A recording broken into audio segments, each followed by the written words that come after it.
Nagarjuna host గా successful గా నిర్వహించిన మీలో ఎవరు కోటీశ్వరుడు గేమ్ షోను ఈసారి మెగాస్టార్ చిరంజీవి చేత చేయించబోతున్న విషయం తెలిసిందే. ఇప్పటిదాకా నాగ ఈ షోకు సంబంధించి 3 సీజన్లను పూర్తి చేసి 4వ సీజన్ నుండి డిసెంబర్ 12 నుంచి చిరంజీవి మొదలు పెట్టాలని ఒక నిర్ణయం తీసుకుని మా టీవీ యాజమాన్యం నడుపుతున్న తతంగం రామ్ చరణ్ కు ఏమాత్రం ఇష్టం లేదని వార్తలు వినిపిస్తున్నాయి. దీనికి కారణం మీలో ఎవరు కోటీశ్వరుడు షోకు హోస్ట్ గా నాగార్జున నప్పిన విధంగా మెగాస్టార్ చిరంజీవి నప్పడు అని కొందరు చేస్తున్న కామెంట్స్ రామ్ చరణ్ దృష్టి వరకు వెళ్లడంతో చరణ్ ఈ షో విషయమై టెన్షన్ పడుతున్నాడని టాక్.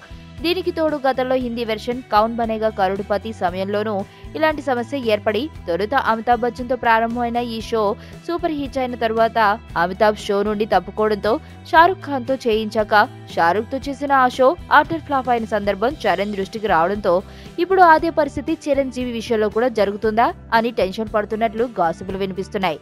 ఇదిలా ఉండగా ఈ షో షూటింగ్ ను ఈ నెల నుంచి ప్రారంభించే ఏర్పాట్లు చేస్తూ ఉండడంతో ఒకవైపు చిరంజీవి తన ఖైదీ నెంబర్ 150 షూటింగ్ లో పాల్గొంటూ మరొక వైపు ఈ మీలో ఎవరు కోటీశ్వరుడు షోలను నిర్వహించడం వల్ల చిరంజీవికి మరింత పని ఒత్తిడి పెరిగి ఆ ప్రభావం చిరంజీవి 150 సినిమాపై ఉంటుందా అన్న అనుమానం కూడా చరణ్ ను వెంటాడుతున్నట్లు టాక్ వినిపిస్తోంది.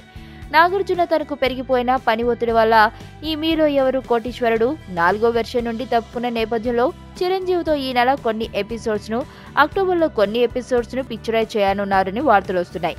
అయితే అనుకున్న విధంగా ప్లానింగ్ సరిగ్గా అమలు జరగకపోతే దాని ప్రభావం చిరంజీవి 150 సినిమాపై ఖచ్చితంగా ఉంటుందని చరణ్ భావిస్తున్నట్లు వార్తలు వస్తున్నాయి. దీనికి తోడు ఈ షో కార్యక్రమం ప్రసారాలు డిసెంబర్ 12 నుండి మా టీవీలో ప్రసారం అవుతున్న నేపథ్యంలో ఈ షోను నాగార్జున షోతో పోలుస్తూ చిరంజీవి వ్యతిరేకులు కామెంట్స్ మొదలు పెడితే ఆ నెగిటివ్ ప్రభావం చిరంజీవి నటిస్తున్న ఖైదీ నెంబర్ 150పై ఉంటుంది అన్న ఉద్దేశం చరణ్ కు ఉంది అని అంటున్నారు.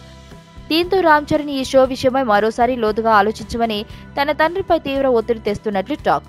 దీంతో ఆఖరి నిమిషంలో ఈ షోకు సంబంధించిన నిర్ణయంలో చిరంజీవి యాక్షన్ ప్లాన్ మారుతుందా అన్న అనుమానాలు ఫిలిం నగర్ లో హల్చల్ చేస్తున్నాయి.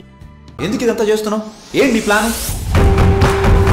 ఆ ఇంటి గురించి ఏం తెలుసుకోకుండానే వచ్చారా? రూబీ అని అమ్మాయి ఉండేది, హీరోయిన్ అవ్వాలని ముంబై వచ్చింది. చేతిలో బంగారం పెట్టుకుని పిచ్చోడ్లో మాట్లాడుతున్నావు. ఎవరు అసలు మేడం వీడు? నా మేనేజర్. మీ ఆవిడికి దెయ్యం పట్టిందా లేక మీ ఆవిడే దెయ్యమా?